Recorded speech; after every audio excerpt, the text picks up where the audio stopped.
Lutte contre la corruption quand la Colombie prêche par l'exemple.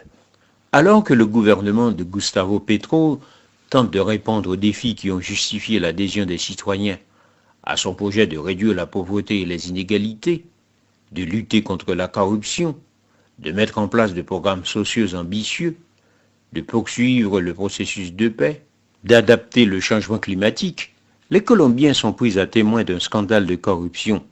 Il s'agit de l'arrestation de Nicolas Petro, qui était député du parti historique l'Alliance de gauche au pouvoir, pour des soupçons de blanchiment d'argent. Lors d'une interview accordée en mars 2023 à la revue Semana, l'ex-femme de Nicolas Petro, Dazius Vasquez, avait soutenu que son mari avait reçu d'importantes sommes en liquide destinées à la campagne électorale de 2022 de son père, argent qu'il aurait finalement gardé pour lui.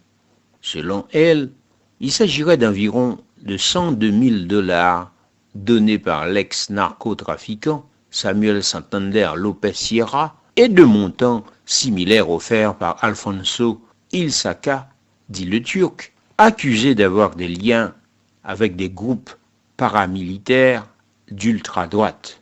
Ces sommes expliqueraient, selon le procureur, le train de vie fastueux du jeune député du département de l'Atlantico, au nord de la Colombie, toujours habillé avec des marques de luxe et qui aurait acquis en peu de temps une Mercedes et deux maisons. Les médias avaient dévoilé ses relevés de compte avec des revenus bien supérieurs à un salaire de parlementaire. Ce scandale de corruption, dans lequel est impliqué le fils du président colombien, attendant que la justice colombienne se prononce, alimente des tensions déjà affirmées du président colombien avec le procureur. D'ailleurs, le président esseulé est en difficulté sur le plan politique, peinant à faire passer ses ambitieuses réformes au Congrès. Deux remarques. La première souligne le renforcement de l'état de droit colombien, puisque le président colombien, malgré ses ressentiments personnels, s'est engagé à ne pas obstruer la justice et de n'exercer aucune pression sur elle. C'est un comportement exemplaire. On aurait pu faire l'économie de cette remarque, mais la neutralité du président Gustavo Petro mérite d'être soulignée. Il exprime sa foi dans la justice au détriment de son fils. Dans d'autres sociétés, où les institutions sont faibles, la tentation du président de la République de soumettre la justice à ses caprices est souvent forte. C'est ici un appui manifeste à l'état de droit. Gustavo Petro nie avoir reçu de l'argent de groupes de narcotrafiquants et a lui-même demandé l'ouverture d'une enquête contre son fils. Dans son message publié sur Twitter, Gustavo Petro a dit son déchirement entre père et président. Je cite, « En tant que personne et père, tant d'autodestruction me fait beaucoup de mal. En tant que président de la République, j'ai veillé à ce que le parquet ait toutes les garanties de ma part pour procéder conformément à la loi. » Fin de citation. Il a assuré plus loin, je cite, « Je n'interviendrai et n'exercerai pas de pression sur les décisions du procureur », a indiqué Gustavo Petro. La deuxième remarque, l'opinion publique colombienne est frappée par le caractère iconoclaste de l'acte. Le fils d'un président de la République menotté devant le juge.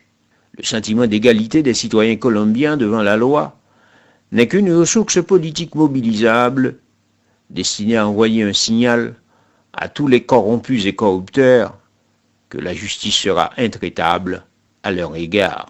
Cette attitude prudente de la part du président colombien est anticipatrice. Elle vise à maintenir toute forme contestataire dans une société inégalitaire où la fracture sociale persiste. Il faut rappeler que l'extension de la corruption en Amérique latine alimente une profonde exaspération qui dépasse la simple question conjoncturelle. Elle renvoie par effet de miroir aux revendications majeures d'une redistribution plus équitable des richesses nationales. La lutte contre la corruption en Amérique latine est un défi majeur pour la consolidation de la démocratie et de l'état de droit. L'année 2023 aura déjà été marquée par de sérieux revers pour des politiques anticorruption, et ce dans pratiquement tous les cas étudiés, commente America's Quarterly, la revue new-yorkaise, spécialisée sur l'Amérique latine, au sujet du rapport indice de la capacité à combattre la corruption de l'année 2023, publié le 27 juin 2023. Cette 5e édition souligne que parmi les 15 pays pris en compte, la majorité ont vu leurs efforts diminuer pour lutter contre la corruption par rapport à l'année 2022.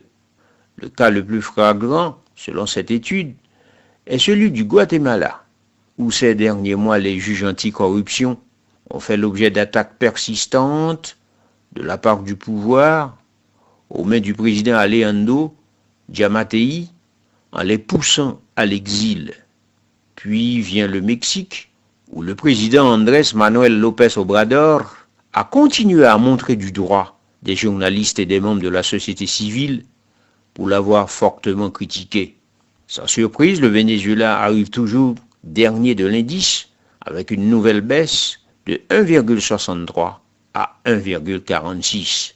Cette évolution traduit la persistance des menaces que fait peser le gouvernement de Nicolás Maduro sur la liberté de la presse et sur les libertés en général.